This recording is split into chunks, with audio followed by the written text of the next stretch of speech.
Selamat pagi, saya akan mempresentasikan judulku yaitu pompa irigasi tenaga surya.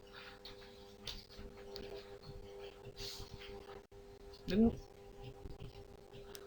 pengertian irigasi atau pompa yaitu irigasi adalah usaha penyediaan dan pengaturan air untuk menunjang pertanian yang jenisnya meliputi irigasi air permukaan, irigasi bawah tanah, irigasi pompa, dan irigasi rawa. Sedangkan pompa adalah jenis mesin fluida yang digunakan untuk memindahkan fluida melalui pipa dari suatu tempat ke tempat yang lain.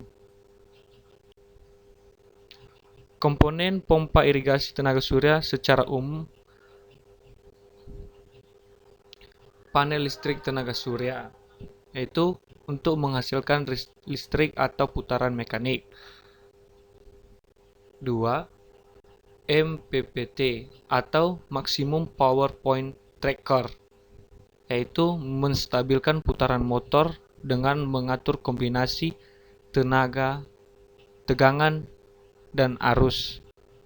Komponen irigasi tenaga surya yaitu terbagi menjadi 3: solar panel, solar inverter, dan pompa.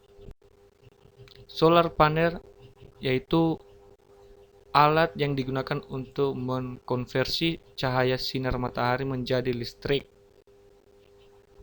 Solar inverter terbagi 3.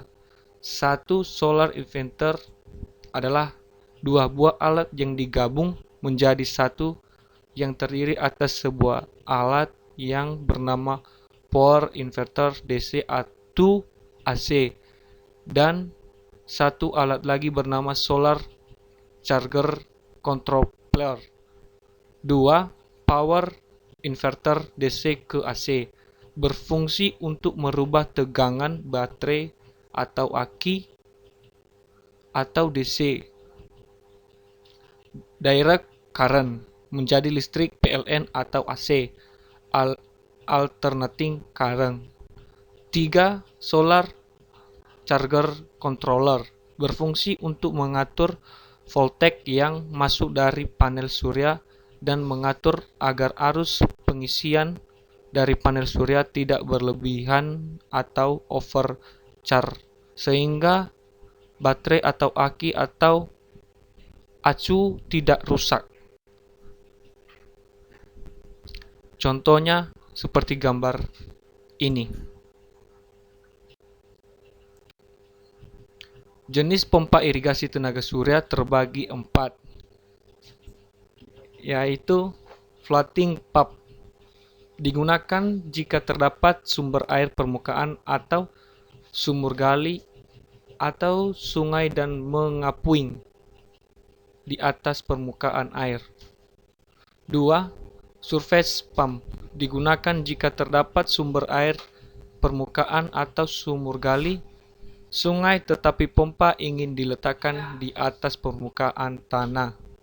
3. Linear shaft pump, digunakan jika sumber air berasal dari sumur bor atau air bawah tanah tetapi ingin pompanya saja yang masuk ke dalam sumber air, sedangkan drive head dan motor tetap di atas tanah.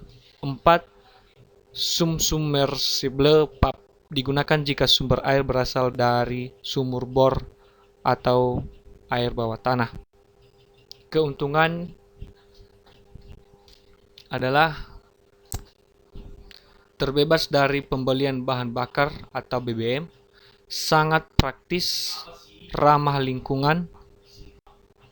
Cara kerja secara umum ada 2, yaitu cahaya matahari yang dipancarkan diserap oleh panel atau solar panel sehingga energi dari cahaya matahari yang diserap diubah menjadi listrik. Lalu listrik tadi dialirkan ke solar converter. 2. Pada solar converter akan diatur tegangan dan kualitas arus yang diserap tadi. Lalu voltage didapatkan tadi akan menggerakkan pompa sehingga pompa menyedot air dan mengalirkan air ke daerah yang akan dialirkan. Demikian hasil presentasi saya. Saya ucapkan terima kasih.